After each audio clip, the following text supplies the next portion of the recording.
June 5th, 1967, 7:45 a.m. Israel delivers a stunning opening blow in the Six-Day War. Within a few hours, the Israeli airstrike has devastated the Egyptian Air Force. Fighting on 3 different fronts against the combined might of 3 Arab armies, Israel would win a war in the space of just 6 days. How did this tiny nation achieve one of the most astonishing victories in the history of warfare? Eyewitness testimony, unique access to secret military plans, and weapons testing reveal the extraordinary story of how Israel won the Six-Day War.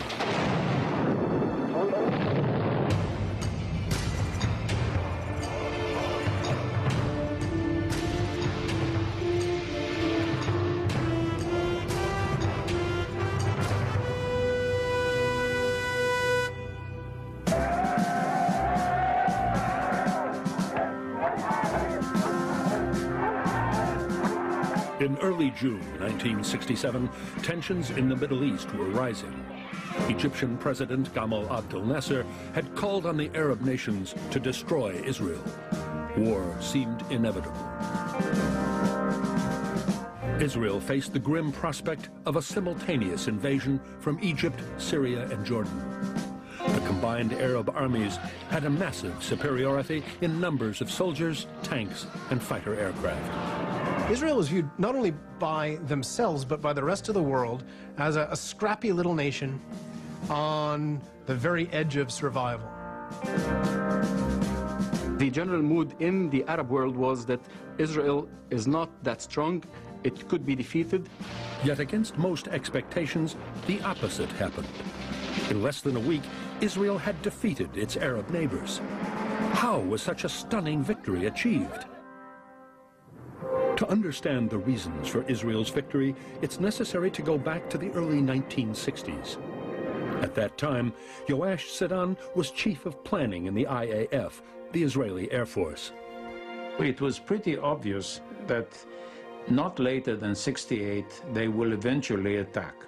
A military coalition between Egypt and Syria meant Israel would be facing battles on at least 2 fronts. It could expect attacks from Egypt through the Sinai Desert and by Syria from the Golan Heights. And it seemed possible that both Jordan and Iraq would add their weight to the Arab force. Now, the question was, can you defend this kind of a sliver of the Mediterranean if they attack? The answer is no. The best form of defense would be a strong offense, a preemptive strike. But such a strategy created its own problems.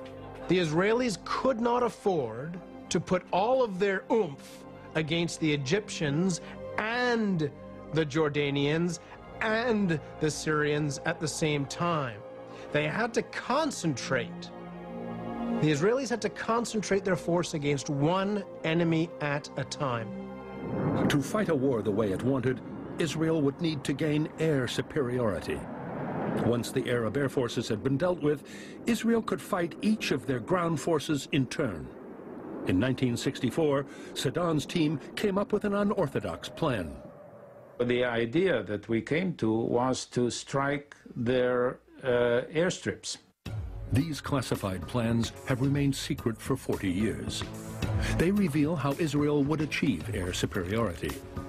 The primary objective would be to keep the Arab air forces on the ground.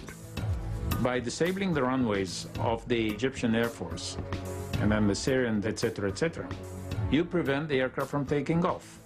Targeting the runways would take hundreds of Arab aircraft out of the equation. The plan was good, in theory. But what were its chances of success? We had a problem there. They had tens of runways, more than 50. We had only 206 aircraft. The problem they faced is a scenario the Israeli Air Force trains for to this day. How could the IAF keep enough of their aircraft in the air to destroy all their targets? NATO used to consider 3 missions per aircraft per 24 hours the maximum that can be done. But was this really the limit of what could be achieved? A bright staff officer in the Israeli Air Force was running some numbers one day and realized that the Israeli Air Force could turn around an aircraft after a mission in 6 to 8 minutes. Everything would depend on how fast the ground crews could work. They did so many exercises and drills to reload and refuel the aircraft that it took them up till 7 minutes. If the ground crew worked to the limit, each aircraft could fly up to 5 missions in one day. But for such an operation to succeed would still involve taking an incredible risk. The Israeli Air Force has got to commit nearly 100% of available air assets. The Israeli Air Force can conduct almost no other tasks while they are destroying the Egyptian Air Force. Just a handful of fighters would be left behind to protect Israeli territory. A big risk, but not a reckless gamble. If the Israeli Air Force could achieve near absolute air supremacy, enabling almost complete freedom of action by the Israeli Armed Forces, then that's a big payoff. In the mid-1960s, Yalo Shavit was one of the leading pilots in the IAF. He would train many of the pilots who would carry out this operation. In the squadrons, we had the photographs of most of our targets. Each pilot had to learn and remember by heart the direction of their runways, the amount of runways, the control tower, the storage of bombs, all the targets in the base. For more than 2 years, the Israelis practiced this operation, codenamed Moked, meaning focus. Ground crews competed with each other to see who could turn around a fighter fastest. Pilots bombed dummy airbases, modeled on the layout of the real targets, and were constantly tested on their ability to memorize every detail of their mission. They had to concentrate in one target, and they knew it by heart. You wake them up in the middle of the night. They knew what target they are going to bomb. Preparations for war on the Arab side progressed at a different pace. The army was always used as a tool to maintain stability in the country and against political opponents. It was not really preparing